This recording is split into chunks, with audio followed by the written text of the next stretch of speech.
Bonjour à toutes et à tous. Donc toujours dans notre cycle d'enseignement sur la base des textes de Rav Dessler, Rav Eliyahu Dessler, le Mirtam Eliyahu. Alors aujourd'hui on va réfléchir à une notion qui s'appelle le Emet et le Sheker, la vérité et le mensonge. Bon, on a l'habitude de penser que le mensonge c'est exactement le contraire de la vérité, mais c'est pas très simple, parce que la vérité en vérité elle n'existe que par rapport à un référent. Ça veut dire que quand on dit par exemple que cette maison elle fait, je sais pas moi, 600 mètres carrés, c'est par rapport à un référent qui s'appelle le mètre. Maintenant, le mètre, lui, il fait 100 cm. Donc, si je prends un mètre, par exemple, qui fait 80 cm, un bout de bois qui fait 80 cm, et je mesure la maison, je ne vais pas arriver au même résultat, parce que le référent est faux. C'est pareil pour le poids.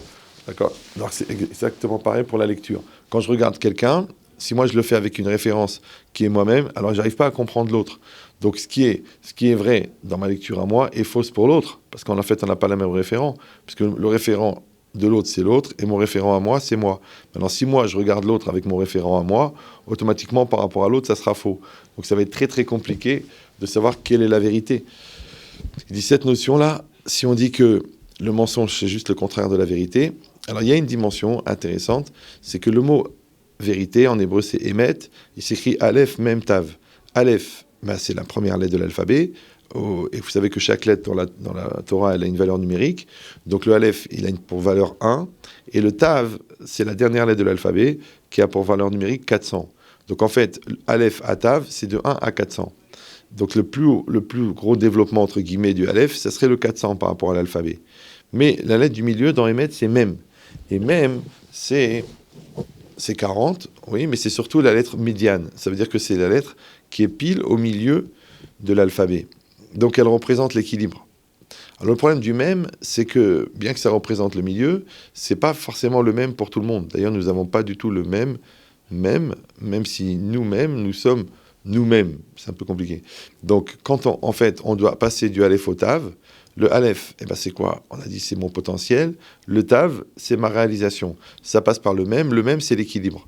Maintenant, on ne peut pas arriver au Tav si on ne passe pas par l'équilibre. Si quelqu'un va directement du potentiel au réel sans passer par l'équilibre, automatiquement, ça ne va pas tenir. D'accord ?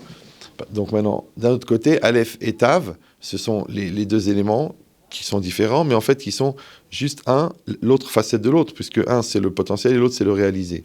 Maintenant, le rapport entre le potentiel et le réalisé s'appelle Emet. C'est ça la vérité.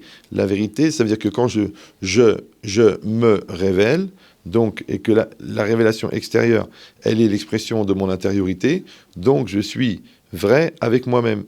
Ça s'appelle la sincérité, ça s'appelle la spontanéité, ça s'appelle la cohérence. Maintenant, l'idée c'est que si on prend le mot Emet, tel qu'il s'écrit, Aleph Mem Tav, donc si je ne réalise pas mon potentiel, j'enlève le Tav, il reste M. M, c'est quoi ? C'est la mère, la maman. Ça veut dire que l'enfant, la personne, elle est encore dans une position fœtale, comme si elle était encore dans le ventre de sa mère. C'est pas encore réalisé.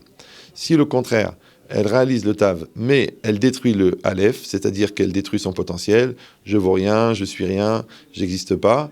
Donc si on enlève le Aleph de Emet, il reste Met. Et Met, c'est quoi ? C'est mort.